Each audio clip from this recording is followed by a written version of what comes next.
Teman-teman, hari ini demo besar terjadi di sekitar Bundaran Hotel Indonesia Jakarta dan ada fenomena yang menjadi pusat perhatian warga ketika seseorang yang menggunakan rompi warna kuning tiba-tiba membuat monolog, lalu ada peristiwa yang tidak disangka-sangka.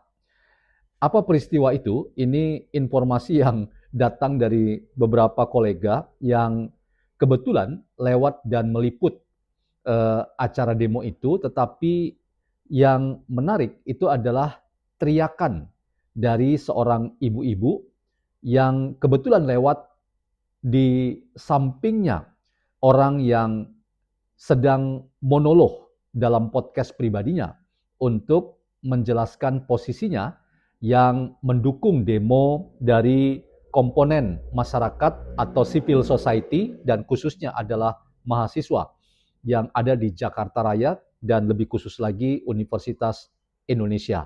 Kita tentu support dan kita dukung ya upaya untuk memperlihatkan hati nurani rakyat yang masih bekerja dan memastikan bahwa apa yang merupakan pikiran-pikiran kritis yang menjadi isi demonstrasi itu adalah bagian dari hak konstitusional warga negara untuk menyerukan apa yang menjadi keprihatinan warga dan khususnya upaya untuk memberikan pesan kepada pemerintah agar jangan lupa untuk menjadi pelaksana amanah penderitaan rakyat untuk menyelenggarakan keadilan dan kesejahteraan bagi masyarakat.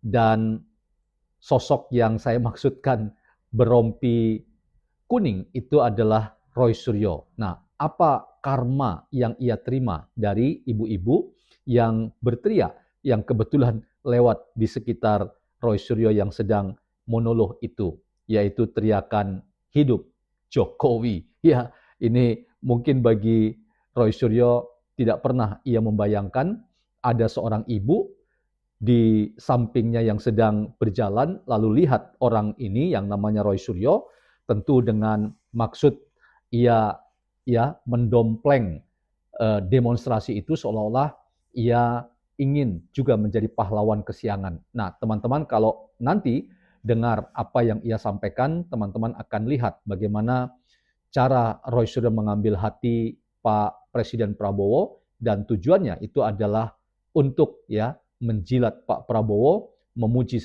setinggi langit, tetapi Anda kalau mengikuti jejak digital orang-orang yang memburu ijazah Pak Jokowi itu juga yang sama yang berteriak-teriak ketika bersama dengan Saiful Mujani ya menyerukan pemaksulan terhadap Presiden Prabowo Subianto.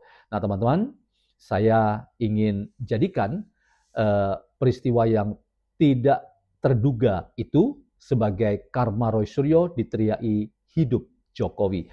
Teman-teman, selamat datang dalam channel YouTuber NKRI, sebuah perspektif filsafat dalam membaca fenomena sosial, politik, dan demokrasi di tanah air kita tanpa berpretensi untuk menggiring opini kita mempercayai pandangan-pandangan dalam channel ini. Sekali lagi teman-teman, terima kasih atas atensi, perhatian, supportnya, dan terus mari kita kembangkan kewarasan publik agar kita tidak mudah termakan hasutan, bujukan, rayuan, khususnya dari narasi yang tidak bisa dipertanggungjawabkan, tetapi itu narasi yang ternyata penuh dengan dendam, fitnah, dan kebencian belaka.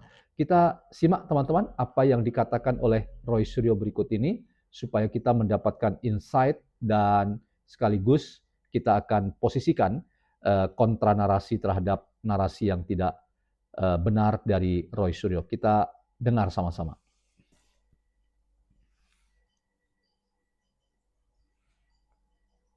Kalau Pertamax naik, semuanya nggak naik. Bentar lagi, Transjakarta, yang biasanya kita dari mana ke mana tuh hanya Rp3.500, itu akan terdampak dengan kenaikan BBM. Transjakarta akan naik, ya. Jadi itu semuanya juga akan naik, ya. Tapi saya terus terang mengkritik adik-adik, tuntutan ketiga, keempat, dan kelima itu kurang fokus. Kenapa nggak ada fokus? Dengan apa? Adili Jokowi. Ya, itu jelas ya. Perekonomian itu memburu itu gara-gara tinggalan dari rezim sebelumnya. Kasihan Pak Prabowo. Ya, Pak Prabowo itu sudah berusaha betul ya untuk mengendalikan ekonomi.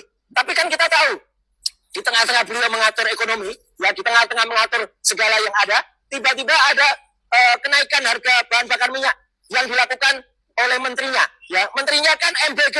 Ya, Mas Bahlil ganteng katanya lagunya. Ganteng-ganteng kok naikkan harga BBM itu gimana? Jadi nggak ganteng lagi itu namanya. Ya, nah ini harus hati-hati. Pak Prabowo tahu karena apa? Orang-orang yang di seputar Pak Prabowo itu adalah tinggalan atau titipan rezim lama. Ya, jadi harus siap, harus apa namanya harus tahu atau harus waspada. Ya, jadi justru yang pertama kali adalah harus ya adili Jokowi dulu. Dan yang kedua ya kita juga harus sadar bahwa kalau ada menurunkan ya sampai mendemo Pak Prabowo, siapa yang naik? Fufafa yang naik. Ya ini harus hati-hati. Fufafa itu turunkan dulu ya, karena jelas betul pelanggarannya.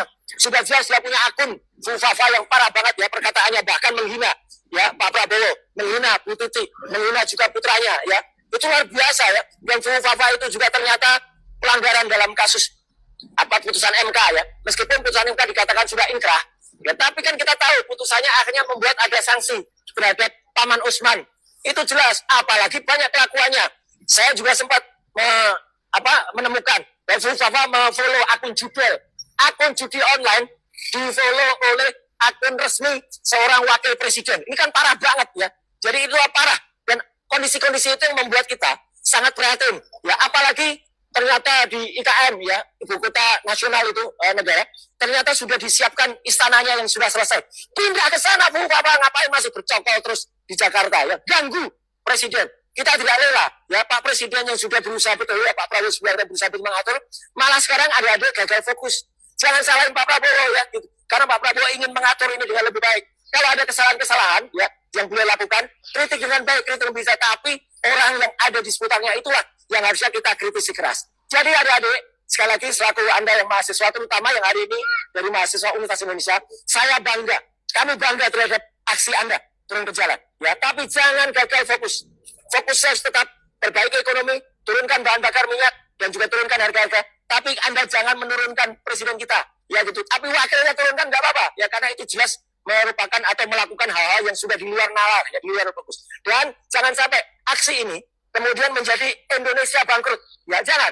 Ini dulu sudah dikatakan Indonesia gelap. Ya Indonesia jangan sampai gelap kemudian bangkrut. Jadi artinya kita ingin sampaikan ke semuanya, tolong Anda fokus, tetap lakukan demonstrasi mahasiswa dengan bijak, demonstrasi mahasiswa dengan santun, ya. Teriak-teriak tidak apa-apa, asal jangan teriak seperti si Fritz Alor Boy. Fritz Alor Boy malah teriak bakar Kejati. Itu kan parah banget ya. Kenapa Kejaksaan Tinggi yang nggak salah malah kemudian dibakar? Ya jangan sampai kemudian. Jadi adik-adik, kita tetap lakukan semuanya dengan baik. Jangan gagal fokus. 5 tuntutan itu bagus, tapi 5 tuntutan itu ya kemudian Anda tuntutan 1 dan 2 itu sudah bagus. Tuntutan ketiga, 4, 5 lebih baik lakukan tuntutan untuk adili Jokowi dan maksulkan Fufafa. Itu lebih baik. Salam dari saya ya bersama senior Anda ya dari UI Watch Plus ya. Sekali lagi baju UI Watch Plus ini saya pakai sebagai penghormatan, sebagai apresiasi saya terhadap adik-adik yang hari ini turun. Apakah ini aksi Baik teman-teman, kita sudahi nontonnya dan kita sama-sama lanjut diskusi kita. Saya fokus pada apa yang dikatakan Roy Suryo ya. Dia menantang kita untuk fokus ya, mengajak mahasiswa yang demo untuk fokus ya.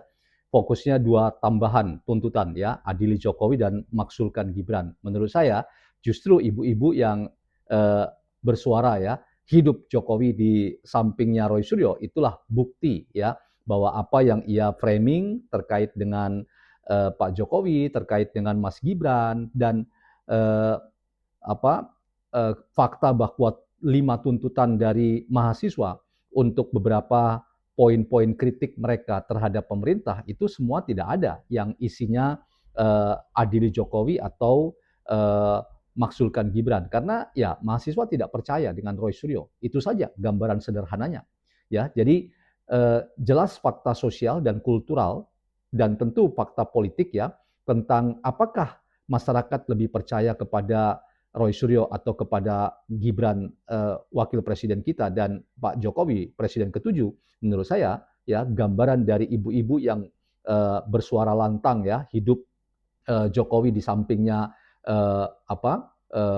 si Roy Suryo ya, walaupun tidak terdengar secara langsung teman-teman, tapi informasi dari beberapa awak media, makanya Roy Suryo kemudian membuat podcast sendiri, monolog ya. Itu sebetulnya pemicunya adalah pernyataan dari ibu-ibu yang berteriak karena lihat Roy Suryo ya, mungkin supaya bikin Roy Suryo kesal dan mungkin mangkel atau marah, lalu dia berteriak hidup Jokowi ya.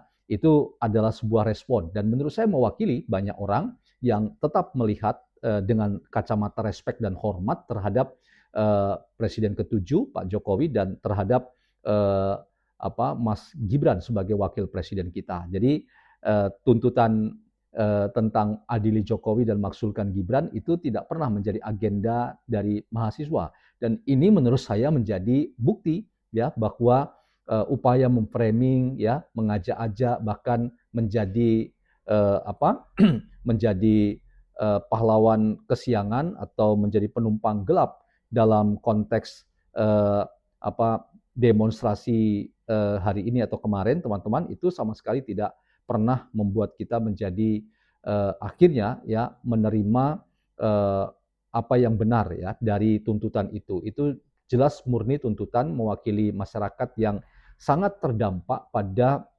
kenaikan BBM dan ini merupakan akumulasi ya, akumulasi dari sikap-sikap yang tidak berpihak ya yang ditunjukkan oleh beberapa pihak termasuk juga ketika program MBG makan bergizi gratis itu kemudian sepertinya itu menjadi program unggulan presiden tetapi apakah itu memperlihatkan kesuksesan atau keberhasilan banyak pihak meragukan apalagi kemudian ada penegakan hukum yang dilakukan oleh jaksa untuk ya menangkap dan menersangkakan Pak Dadang ya sebagai kepala BGN ya Badan Gizi Nasional dan ini memberikan fakta hukum kepada kita bahwa memang selama ini yang sudah kita dengar ya potensi kerawanan dalam konteks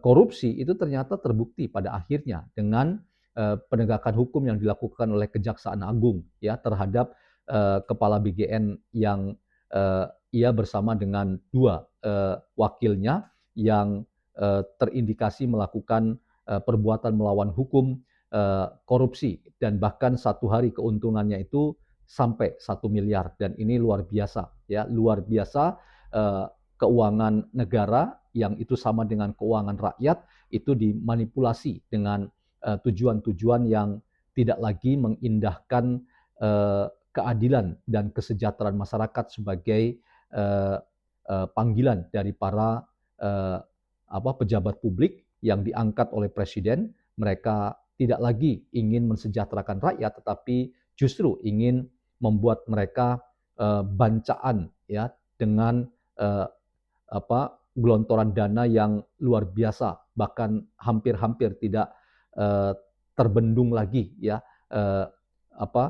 dana itu dikucurkan dalam rangka suksesnya program makan bergizi gratis. Tetapi yang pasti bahwa penegakan hukum ini memberi pesan kepada kita semua bahwa pemerintah tidak main-main dan penegakan hukum itu semakin membuat kita yakin bahwa nama baik pemerintahan ini juga dipertaruhkan dengan kerja-kerja yang sangat tegas dan terukur yang dilakukan oleh para penegak hukum untuk mengawal proses pemerintahan yang bersih, yang akuntabel, yang bertanggung jawab dan mampu ya menghadirkan tugas utama dari pemerintah yaitu menyelenggarakan pemerintahan yang adil dan tujuannya itu adalah kemakmuran dan kesejahteraan seluruh rakyat Indonesia.